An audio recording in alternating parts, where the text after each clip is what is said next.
So this week's workshop, or modeling workshop, the smaller one, was a wood palette. And when we say wood palette, we mean this. So one of those like things that the goods get delivered on, slabs of wood going across.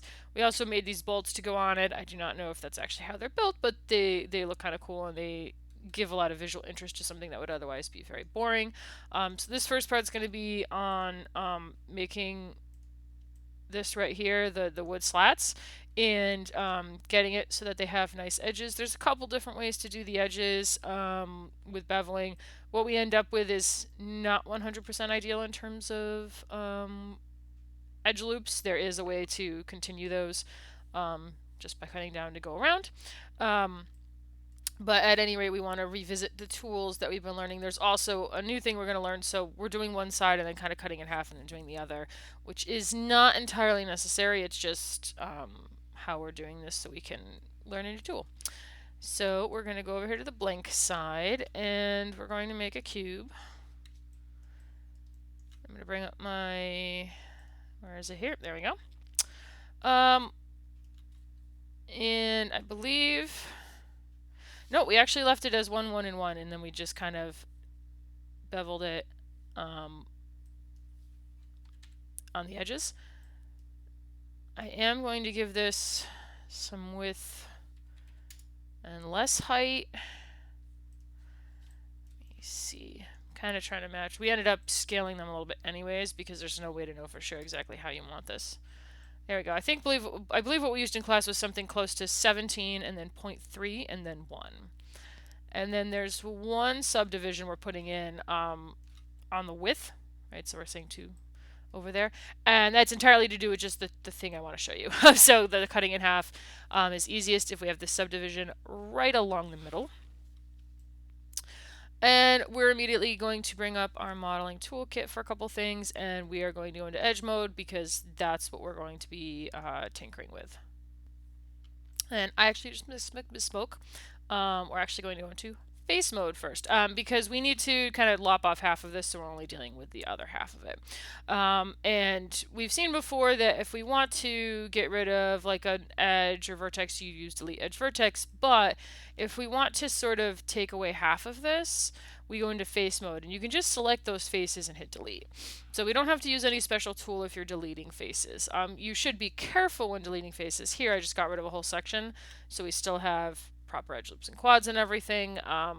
You want to be careful not to just get rid of a single face accidentally. But we made the whole thing like this and then cut it in half because that's a very common thing. You will do that a lot in this program. There might be more steps in between cutting it in half and putting it back together, but the concept is still the same.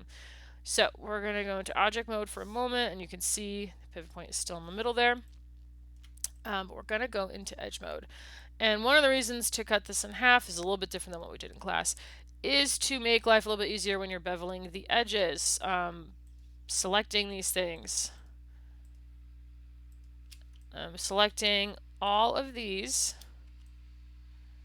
but not these 4 over here. So these 4 that make up the opening, we're leaving alone. We need these to be flush when it connects to the other side. But we want these 4 long ones and these 4 on the edge. And you can bevel multiple edges at the same time. So I can say bevel, and it does this. Now it does mean they will all have the exact same settings. So I hope you want them to all be the same. But that should work out well for this. The settings we used, I went over this in class briefly, but remember that my settings that you see here, yes, you can write them down, 0.151, 4, etc. But if I've made mine any even slightly different in scale compared to yours, these numbers will not work because they're relative. Remember that all these numbers here are relative to the size of the model, so it may be that you need to come in with different numbers. For one, I went with even numbers of segments because then my original edge loop is still in the middle. That's just very important to me. I like having that there. I normally scrub values, but it's not really working out for me this time because I kind of want like half of the 0.151, which is 0.08. And at this point I now have to kind of click off and take a look. That kind of works for me. I mean, it's a piece of wood, so it's not going to have these like really nice rounded edges. We just don't want it to have those clinical edges. And unlike what we did in class with selecting separate edges and beveling at different times, when you select them all at the same time, you can see it makes these nice continuous edge loops. And so we can, there we go, go in this direction, or, oh, not that one. There it is. The middle one is no longer going to work as an edge loop because it's being bisected by a different one. There you go.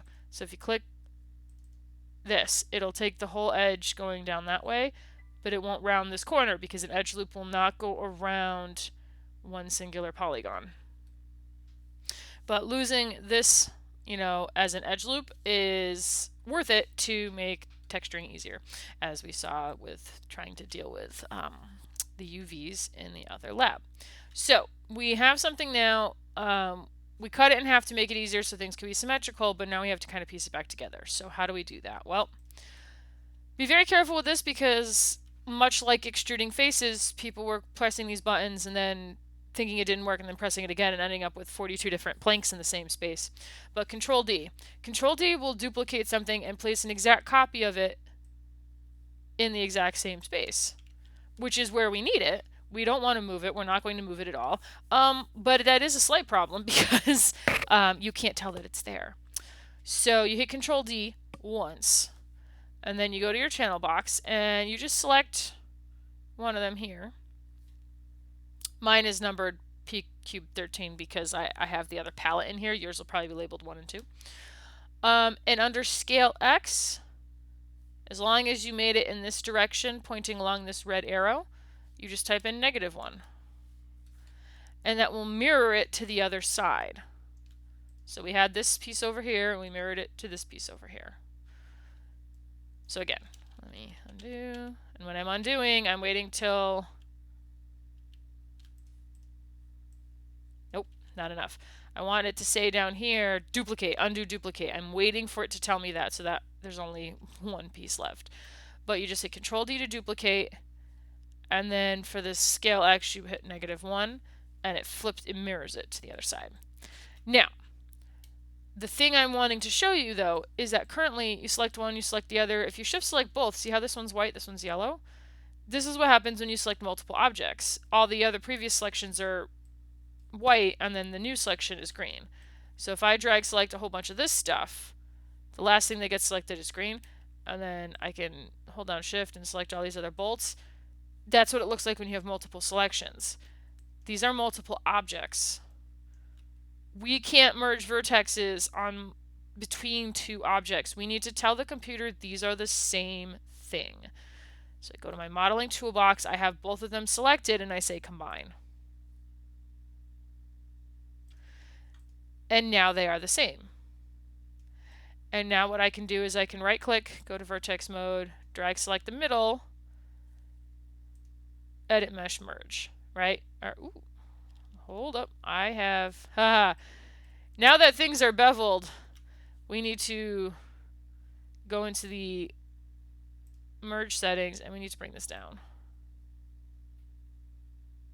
Or no, down, excuse me, wrong direction. Huh. Let's see what happens there. Nope. 0.001. Ugh.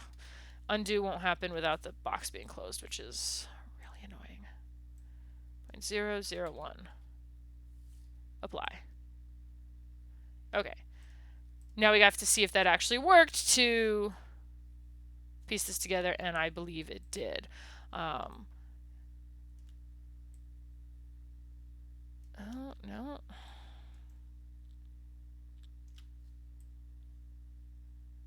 Yes, it did.